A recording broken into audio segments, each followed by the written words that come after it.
اور اسی مرحلے پر سائنسدان اس میں ترمیم کر سکتے ہیں۔ وہ خراب جین کو ہٹا سکتے ہیں، اسے ٹھیک کر سکتے ہیں، یا اس کی جگہ ایک نیا جین ڈال سکتے ہیں۔ اور اسے انقلابی اس لیے کہا جا رہا ہے کیونکہ یہ پچھلی ٹیکنالوجی سے بہت بہتر ہے۔ کہیں زیادہ بہتر۔ پچھلی جین ایڈیٹنگ ٹیکنالوجیز بہت مہنگی، پیچیدہ اور بہت وقت لیتی تھیں۔ کرسپر ان کے مقابلے میں حیران کن طور پر آسان، سستا اور انتہائی مؤثر ہے۔ اسی وجہ سے تحقیق کی رفتار اتنی بڑھ گئی ہے۔ بالکل۔ اب دنیا بھر کی لیبز میں وہ تجربات ہو رہے ہیں جو چند سال پہلے تک ناممکن سمجھے جاتے تھے۔ کتاب میں اس کی کچھ مثالیں بھی ہیں جو واقعی حیران کن ہیں۔ جی ہاں، اور وہ مثالیں اس ٹیکنالوجی کی وسعت کو ظاہر کرتی ہیں۔ جانوروں کی دنیا میں سائنسدانوں نے غیر معمولی طور پر مضبوط پٹھوں والے بیگل کتے بنائے ہیں۔ اچھا۔ انہوں نے پالتو جانور کے طور پر فروخت کے لیے چھوٹے سائز کے سور یعنی مائکرو پگز بھی تیار کیے ہیں۔ ایک منٹ، مائکرو پگز مطلب چھوٹے پالتو سور؟ یہ تو کوئی طبی تحقیق نہیں لگتی، یہ تو ایک کمرشل پروڈکٹ ہے۔ بالکل، اور یہی تو اس ٹیکنالوجی کے استعمال کی وسعت کو ظاہر کرتا ہے۔ ایک طرف زندگی بچانے والی دوائیں ہیں اور دوسری طرف ڈیزائنر پالتو جانور۔ بات یہیں ختم نہیں ہوتی ہے نا؟ نہیں، بات یہی ختم نہیں ہوتی۔ سب سے حیران کن منصوبہ شاید معدوم ہو چکے وولی میمتھ کو دوبارہ زندہ کرنے کا ہے۔ کیا واقعی؟ یہ تو سیدھا سائنس فکشن فلموں جیسا لگتا ہے۔ کیا یہ ممکن بھی ہے؟ یہ اب صرف ایک خیال نہیں رہا۔ سائنسدان اس پر سنجیدگی سے کام کر رہے ہیں۔ وہ ہاتھی کے ڈی این اے میں میمتھ کی جینز داخل کر کے ایک ایسا جاندار بنانا چاہتے ہیں جو سرد موسم میں رہ سکے، بالکل میمتھ کی طرح۔ ناقابل یقین۔ کرسپر نے اسے سائنس فکشن کے دائرے سے نکال کر سائنسی امکانات کے دائرے میں لا کھڑا کیا ہے۔ اور یہ صرف جانوروں تک محدود نہیں ہے، پودوں اور انسانوں پر بھی اس کے اثرات ہیں۔ جی، زراعت میں بیماریوں کے خلاف مزاحمت کرنے والے چاول، زیادہ دیر تک تازہ رہنے والے ٹماٹر اور کم زہریلے مادوں والے آلو بنائے گئے ہیں۔ اور انسانوں کے حوالے سے؟ جب بات انسانوں کی آتی ہے تو لیبارٹری میں انسانی خلیوں پر کیے گئے تجربات میں cystic fibrosis, sickle cell anaemia اور اندھے پن کی کچھ اقسام کا باعث بننے والی جینیاتی خرابیوں کو کامیابی سے درست کیا جا چکا ہے۔ یہ سب سننے میں واقعی ناقابل یقین لگتا ہے۔ اتنی طاقتور ٹیکنالوجی آخر آئی کہاں سے؟ کوئی بھی سوچے گا کہ یہ انسانی جینز کو ٹھیک کرنے کے لیے بنائے گئے کسی بہت بڑے پروجیکٹ کا نتیجہ ہوگی۔ یہی تو اس کہانی کا سب سے دلچسپ پہلو ہے۔ یہ ٹیکنالوجی انسانی بیماریوں کے علاج کے لیے نہیں بنائی گئی تھی۔ اچھا، تو پھر؟ اس کی جڑیں اربوں سال پرانی ایک جنگ میں ہیں جو خوردبینی سطح پر لڑی جا رہی ہے، یعنی بیکٹیریا اور وائرس کے درمیان جنگ۔ بیکٹیریا اور وائرس؟ ہمارا اس سے کیا تعلق؟ تعلق بہت گہرا ہے۔ دیکھیں، سائنسدان کئی دہائیوں سے بیکٹیریا کے ڈی این اے میں کچھ بہت ہی عجیب بار بار دہرائی جانے والی ترتیب یعنی ریپیٹنگ سیکوینسز دیکھ رہے تھے۔ ٹھیک ہے۔ انہیں سمجھ نہیں آ رہا تھا کہ یہ کیا ہیں۔ انہوں نے انہیں کلسٹرڈ ریگولرلی انٹرسپیسڈ شارٹ پیلنڈرومک ریپیٹس کا نام دیا، یعنی کرسپر۔ یہ تو کافی ٹیکنیکل نام ہے۔ تو کیا یہ صرف بیکار ڈی این اے سمجھا جاتا تھا؟ شروع میں ایسا ہی لگتا تھا، لیکن اصل کامیابی تب ملی جب سائنسدانوں نے ان دہرائی جانے والی ترتیبوں کے درمیان موجود ڈی این اے کو دیکھا، جسے اسپیسر ڈی این اے کہتے ہیں۔ اچھا۔ انہوں نے دریافت کیا کہ یہ اسپیسر ڈی این اے ان وائرسز کے ڈی این اے سے بالکل میل کھاتا تھا جو بیکٹیریا پر حملہ کرتے ہیں۔ ایک منٹ، میں اسے سمجھنے کی کوشش کر رہی ہوں۔ آپ کہہ رہے ہیں کہ بیکٹیریا اپنے دشمن وائرسز کی ڈی این اے کے ٹکڑے اپنے ڈی این اے میں محفوظ کر رہے تھے؟ بالکل، یہ ایک مالیکولر موسٹ وانٹڈ گیلری کی طرح ہے۔ واہ! بیکٹیریا نے حملہ آور وائرس کی ڈی این اے کا ایک چھوٹا سا ٹکڑا کاٹ کر اپنے جینیاتی کوڈ میں ایک فائل کی طرح محفوظ کر لیا۔ یہ ان کا مدافعتی نظام ہے جو پچھلے حملوں کو یاد رکھتا ہے۔ مطلب یہ ایک اڈیپٹیو امیون سسٹم ہے، ایک ایسا دفاعی نظام جو تجربے سے سیکھتا ہے؟ بالکل یہی۔ یہ صرف اس لمحے میں اپنی جان نہیں بچا رہا، بلکہ یہ اپنے دشمنوں کی ایک تاریخ لکھ رہا ہے اپنے ڈی این اے میں، تاکہ آنے والی نسلوں کی حفاظت کر سکے۔ یہ تو ناقابل یقین حد تک ذہین نظام ہے۔ تو اس میں Cas9 کا کیا کردار ہے؟ Cas9 پروٹین اس نظام کا سپاہی ہے۔ جب وہی وائرس دوبارہ حملہ کرتا ہے تو بیکٹیریا اس محفوظ شدہ ڈی این اے کی موسٹ وانٹڈ تصویر استعمال کر کے حملہ کو پہچانتا ہے، اور پھر مالیکولر کینچی کہہ سکتے ہیں، آگے بڑھ کر وائرس کے ڈی این اے کو کاٹ کر اسے ناکارہ بنا دیتا ہے۔ ٹھیک ہے، تو یہ بیکٹیریا کا ایک شاندار دفاعی نظام ہے، لیکن یہ وہاں سے نکل کر انسانیت کے مستقبل کے بارے میں ایک عالمی بحث کیسے بن گئی؟ وہ کون سا لمحہ تھا جب یہ لیب سے باہر نکلی؟ وہ لمحہ تب آیا جب جینیفر ڈاؤڈنا اور ان کے ساتھیوں کو یہ احساس ہوا کہ یہ نظام صرف بیکٹیریا تک محدود نہیں ہے، یہ ایک پروگرامیبل سسٹم ہے۔ پروگرامیبل مطلب آپ Cas9 پروٹین کو کسی بھی ڈی این اے کی تصویر دے سکتے ہیں، چاہے وہ وائرس کا ہو، پودے کا ہو، جانور کا ہو یا انسان کا، اور یہ نظام اس جاندار کے جینوم میں جا کر ٹھیک اسی جگہ کو کاٹ دے گا۔ اور کسی بھی جاندار میں ہم بھی شامل ہیں؟ جی، یہی وہ نقطہ ہے جہاں یہ ٹیکنالوجی سائنس سے نکل کر معاشرے اور اخلاقیات کے دائرے میں داخل ہو جاتی ہے۔ اچھا، کیونکہ یہ ٹیکنالوجی اتنی سادہ اور مؤثر ہے کہ اسے نہ صرف جسم کے خلیوں کو ٹھیک کرنے کے لیے استعمال کیا جا سکتا ہے، بلکہ انسانی جراثیمی خلیوں یعنی سپرم، بیضہ اور ایمبریو میں تبدیلی کے لیے بھی استعمال کیا جا سکتا ہے۔ اور یہی سب سے بڑا فرق ہے نا؟ کیونکہ جراثیمی خلیوں میں کی گئی تبدیلیاں صرف اس ایک شخص تک محدود نہیں رہتیں، وہ موروثی ہوتی ہیں۔ بالکل، وہ نسل در نسل منتقل ہوتی ہیں، ہمیشہ کے لیے انسانی جین پول کا حصہ بن جاتی ہیں۔ جی، اس کا مطلب ہے کہ ہم نہ صرف ایک فرد کی زندگی بدل رہے ہوں گے بلکہ پوری انسانی نسل کا مستقبل بدل رہے ہوں گے، اور یہیں سے وہ پھسلتی ڈھلان یا سلپری سلوپ کی بحث شروع ہوتی ہے۔ یعنی آج ہم اسے سکل سیل اینیمیا جیسی بیماریوں کے علاج کے لیے استعمال کر رہے ہیں، لیکن کل کیا ہوگا؟ کیا ہم اسے زیادہ ذہانت یا بہتر یادداشت کے لیے استعمال کرنا شروع کر دیں گے؟ کیا ہم ڈیزائنر بیبیز کی دنیا میں داخل ہو جائیں گے؟ یہی وہ سوالات ہیں جن کی وجہ سے جینیفر ڈاؤڈنا نے خود یہ ذمہ داری محسوس کی کہ اس ٹیکنالوجی پر بحث صرف سائنسدانوں تک محدود نہ رہے۔ انہوں نے عوامی سطح پر اس پر بات کرنے، کانفرنسیں منعقد کرنے اور اس بات پر زور دینے میں کلیدی کردار ادا کیا کہ اس بحث میں پالیسی سازوں، مذہبی رہنماؤں اور سب سے بڑھ کر عام عوام کو شامل کیا جائے، کیونکہ یہ فیصلہ پوری انسانیت کا مشترک مستقبل ہے۔ تو آج کی گفتگو کا خلاصہ یہ ہے کہ کرسپر ٹیکنالوجی ایک سونامی کی طرح ہے جس نے ہمیں پہلی بار اپنے ارتقاء کی باغ ڈور اپنے ہاتھوں میں لینے کی طاقت دی ہے۔ ہم نے یہ جانا کہ اس کی ابتدا بیکٹیریا کے ایک سادہ سے مدافعتی نظام سے ہوئی، اور یہ بھی دیکھا کہ کیسے اس دریافت نے گہرے سماجی اور اخلاقی سوالات کو جنم دیا ہے۔ بالکل، یہ واقعی ایک ایسی لہر ہے جس پر ہمیں سواری کرنا سیکھنا ہوگا۔ صحیح۔ اور اگلے حصے میں ہم اس کہانی کو آگے بڑھائیں گے۔ ہم یہ جانیں گے کہ سائنسدانوں نے علاج کی تلاش کیسے کی اور جین ایڈیٹنگ نے طبی دنیا میں کیسے قدم رکھا۔ آج ہم اپنی گفتگو کے دوسرے حصے میں ہیں، یعنی علاج کی تلاش۔ پچھلی بار ہم نے جینیاتی کوڈ کو سمجھنے کے سفر پر بات کی تھی، لیکن آج ہم یہ جاننے کی کوشش کریں گے کہ جب اس کوڈ میں کوئی خرابی پیدا ہو جائے تو کیا ہوتا ہے۔ اور سائنسدانوں نے اس مسئلے کو حل کرنے کے لیے شروع میں کیا کوششیں کی؟ بالکل، اور اس کہانی کو سمجھنے کے لیے ہم ایک ایسی خاتون سے شروع کریں گے جن کی زندگی کسی طبی معمے سے کم نہیں تھی۔ ان کا نام تھا کم۔ جی، کم، جو WHIM سنڈروم نامی ایک انتہائی نایاب اور جان لیوا بیماری میں مبتلا تھیں۔ یہ WHIM سنڈروم یہ کوئی عام بیماری نہیں ہے، ٹھیک ہے؟ یہ سیدھا جسم کے مدافعتی نظام یعنی امیون سسٹم پر حملہ کرتی ہے۔ جی، اور اسے بری طرح کمزور کر دیتی ہے۔ تو اس کا نتیجہ یہ ہوتا تھا کہ مریض کو بار بار سنگین انفیکشنز کا سامنا کرنا پڑتا تھا، اور اس سے بھی زیادہ تکلیف دہ بات، وہ مسے، وارٹس۔ ہاں، مریض کی جلد پر سینکڑوں کی تعداد میں مسے نکل آتے تھے جو بالکل قابو سے باہر ہوتے۔ کم کی پوری زندگی اسی کشمکش میں گزری۔ بچپن سے ہی اسپتال کے چکر، خطرناک انفیکشن سے لڑائی اور کینسر کا ایک مستقل خطرہ، ایک نہ ختم ہونے والی جنگ۔ اور جو چیز اس بیماری کو سائنسی نقطہ نظر سے اور بھی زیادہ حیران کن بناتی ہے وہ اس کی وجہ ہے۔ اس کی وجہ؟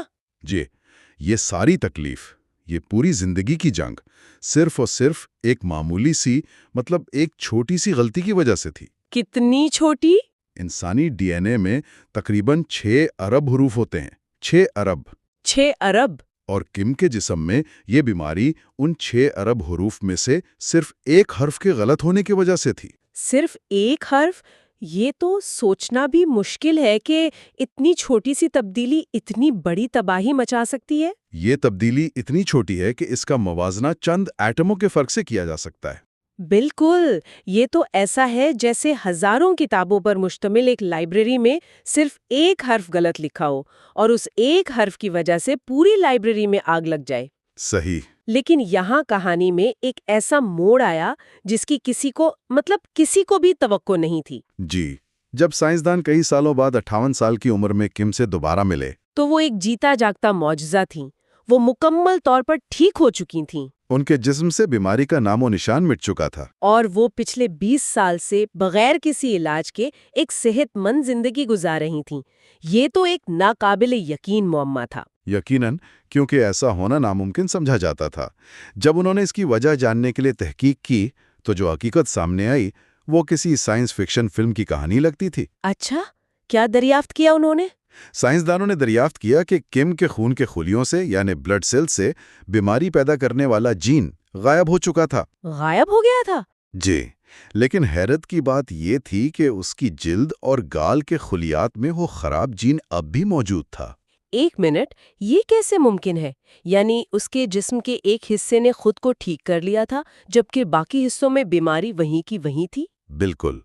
اس کی وضاحت ایک بہت ہی نایاب اور عام طور پر تباہ کن حیاتیاتی عمل سے ہوتی ہے۔ کون سا عمل؟ اسے کروموتھرپسس کہتے ہیں۔ کروموتھرپسس؟ یہ تو سننے میں ہی بہت خطرناک لگ رہا ہے۔ اس کا مطلب کیا ہے؟ آسان الفاظ میں اس کا مطلب ہے کروموسوم کا بکھر جانا، یعنی ایک کروموسوم اچانک سینکڑوں ٹکڑوں میں ٹوٹ جاتا ہے اور پھر خود کو دوبارہ جوڑنے کی کوشش کرتا ہے؟ ٹوٹ کر بکھر گیا اور پھر دوبارہ جڑ بھی گیا۔ عام طور پر تو ایسا ہونا کسی بھی خلیے کے لیے تباہی کا باعث بنتا ہوگا۔ آپ نے بالکل صحیح سمجھا۔ 99.9% کیسز میں یہ ایک تباہی ہی ہوتی ہے۔ جب کوئی کروموزوم اس طرح ٹوٹتا ہے تو یا تو وہ خلیہ فوراً مر جاتا ہے یا پھر وہ بے قابو ہو کر کینسر بن جاتا ہے۔ تو پھر کم کے ساتھ کیا ہوا؟ کم کے معاملے میں جو ہوا وہ 1 ارب میں ایک بار ہونے والے واقعے جیسا تھا۔ جب اس کا کروموزوم ٹوٹا تو اس نے معجزاتی طور پر صرف اس حصے کو ضائع کر دیا جس میں ویم سنڈروم پیدا کرنے والا خراب جین موجود تھا۔ اور باقی سب؟ اور باقی تمام ضروری حصے صحیح سلامت دوبارہ جڑ گئے۔ واہ! کتاب میں اس کی ایک بہترین مثال دی گئی ہے۔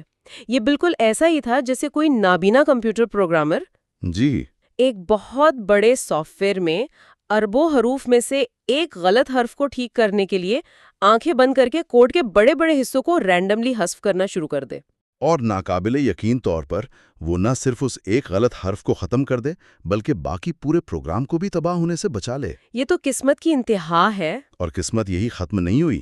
اس کی خوش قسمتی کی دوسری اور شاید سب سے بڑی وجہ یہ تھی کہ یہ کروموتھرپسس کا واقعہ ایک بہت ہی خاص خلیے میں پیش آیا۔ کون سے خلیے میں؟ اسے ہیمیٹوپوئٹک اسٹیم سیل کہتے ہیں۔ یہ وہ بنیادی ماسٹر سیل ہے جو ہمارے جسم کے پورے خون اور مدافعتی نظام کو بناتا ہے۔ اچھا، تو جب اس ایک ماسٹر سیل نے خود کو ٹھیک کر لیا تو اس نے آگے چل کر کم کے پورے مدافعتی نظام کو نئے صحت مند خلیوں سے بھر دیا۔ آہستہ آہستہ ان صحت مند خلیوں نے بیمار خلیوں کی جگہ لے لی اور اس کی بیماری جڑ سے ختم ہو گئی۔ یعنی قدرت نے خود ہی ایک حادثے کے ذریعے ایک ایسی پیچیدہ جینیٹک سرجری کر دی جو انسانوں کے لیے اس وقت تصور سے بھی باہر تھی۔ بالکل۔ لیکن کیا یہ واقعی اپنی نوعیت کا اکلوتا واقعہ تھا یا سائنسدانوں نے ایسے دوسرے معجزے بھی دیکھے؟ یہ ایک بہت اچھا سوال ہے۔ اگرچہ یہ انتہائی نایاب ہے لیکن یہ اکلوتا واقعہ نہیں تھا۔ اچھا، سائنسدانوں نے قدرتی طور پر جین کے ٹھیک ہونے کے چند اور واقعات بھی دیکھے ہیں۔ ایک مشہور مثال SCID کی بیماری ہے جسے ببل گوائے بیماری بھی کہا جاتا ہے۔ ہاں، جس میں بچہ بغیر کسی مدافعتی نظام کے پیدا ہوتا ہے۔ جی، نیو یارک میں 2 ایسے مریض تھے جن کے جسم میں ان کے خلیوں نے خود بخود بیماری پیدا کرنے والے ADA جین کو ٹھیک کر لیا اور وہ حیرانگی طور پر صحت مند زندگی گزارنے لگے۔ اور دوسری بیماریوں میں بھی ایسا ہوا؟ جی، اسی طرح وسکاٹ ایلڈرچ سنڈروم اور ٹائروسینیمیا جیسی بیماریوں میں بھی ایسے اکا دکا واقعات رپورٹ ہوئے ہیں۔ ٹھیک ہے، تو یہ تمام واقعات قدرت کے کرشمے تھے، جیسے کوئی جینیاتی لاٹری جیتنا؟ بالکل۔ یہ بہت حیران کن ہے، لیکن آپ اس پر انحصار تو نہیں کر سکتے۔ یہاں سے ایک بہت بڑا اور منطقی سوال پیدا ہوتا ہے کہ اگر قدرت حادثاتی طور پر ایسا کر سکتی ہے تو کیا ہم انسان جان بوجھ کر ارادتاً جینز کو ٹھیک کر سکتے ہیں؟ بالکل، یہی وہ سوال تھا جس نے سائنسدانوں کو ایک نئی راہ پر ڈالا، لیکن اس وقت ان کے سامنے ایک بہت بڑی رکاوٹ تھی۔ وہ کیا تھی؟ خراب جین کے اندر موجود اس ایک غلط حرف کو ٹھیک کرنا، یہ اس وقت کی ٹیکنالوجی کے لیے ناممکن تھا۔ تو پھر انہوں نے کیا سوچا؟ لہٰذا انہوں نے ایک متبادل حل سوچا، ایک طرح کا ورک اراؤنڈ۔ خیال یہ تھا کہ اگر ہم خراب جین کو ٹھیک نہیں کر سکتے ہاں تو کیوں نہ خلیوں میں اسی جین کی ایک صحت مند کاپی بھی شامل کر دی جائے؟ جی، امید یہ تھی کہ یہ نئی صحت مند کاپی اپنا کام کرے گی اور خراب جین کے اثر کو زائل کر دے گی۔ یہ تو ایسا ہے جیسے اگر گاڑی کا انجن خراب ہو تو اسے ٹھیک کرنے کے بجائے ساتھ ایک نیا انجن لگا دیا جائے۔ ہاں، کچھ ایسا ہی سمجھ لیں۔ لیکن سب سے بڑا چیلنج تو یہ ہوگا کہ یہ نیا صحت مند جین جسم کے اربوں خلیوں تک پہنچایا کیسے جائے؟ صحیح کہا۔ اور اسی چیلنج کے حل کے لیے سائنسدانوں نے ایک غیر متوقع ذریعے کا رخ کیا۔ وائرس؟ وائرس؟ جی، وائرس قدرتی طور پر خلیوں میں داخل ہونے اور اپنا جینیاتی مواد ان میں شامل کرنے کے ماہر ہوتے ہیں۔ تو انہوں نے سوچا کہ کیوں نہ وائرس کو ایک ویکٹر یعنی ترسیلی گاڑی کے طور پر استعمال کیا جائے۔ بالکل، صحت مند جین کو خلیوں تک پہنچانے کے لیے۔ اور اس سلسلے کی پہلی کوشش 1960 کی دہائی میں ڈاکٹر اسٹین فیلڈ راجرز نے کی، لیکن ان کا منصوبہ آج سننے میں بہت عجیب لگتا ہے۔ اور خطرناک بھی۔ وہ 2 جرمن لڑکیوں کے علاج کے لیے خرگوش میں پایا جانے والا وائرس استعمال کرنا چاہتے تھے۔ اس وقت اس پر کوئی اعتراض نہیں ہوا؟ بہت زیادہ اعتراض ہوا۔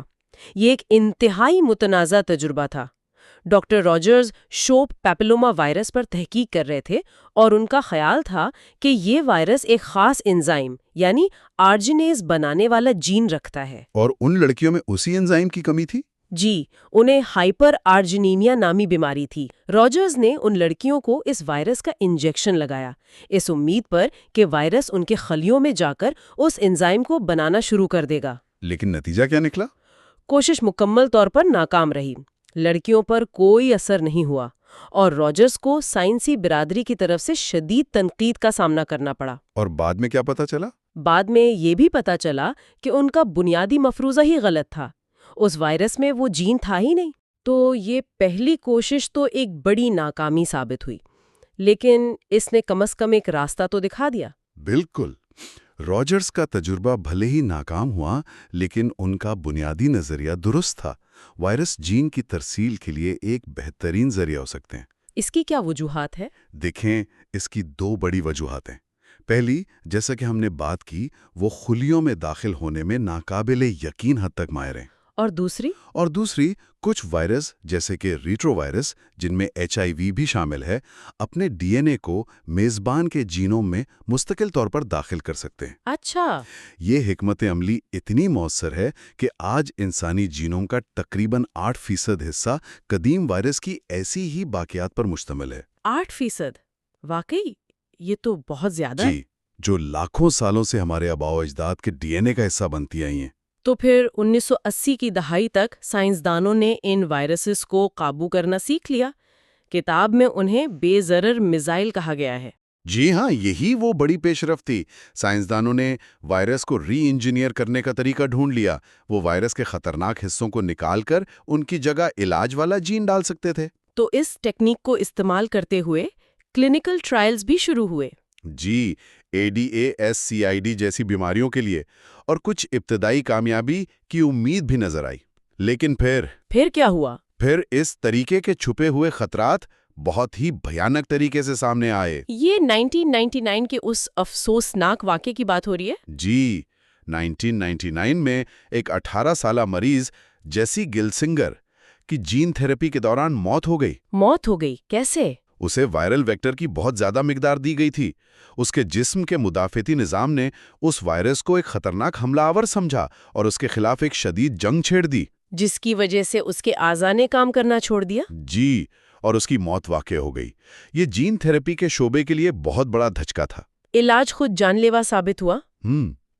تو اس کا مطلب ہے کہ وہ جو ویکٹر تھا وہ خود ایک زہر بن گیا تھا۔ لوگ کینسر سے تھا۔ صحیح۔ 2000 کے دہائی کے اوائل میں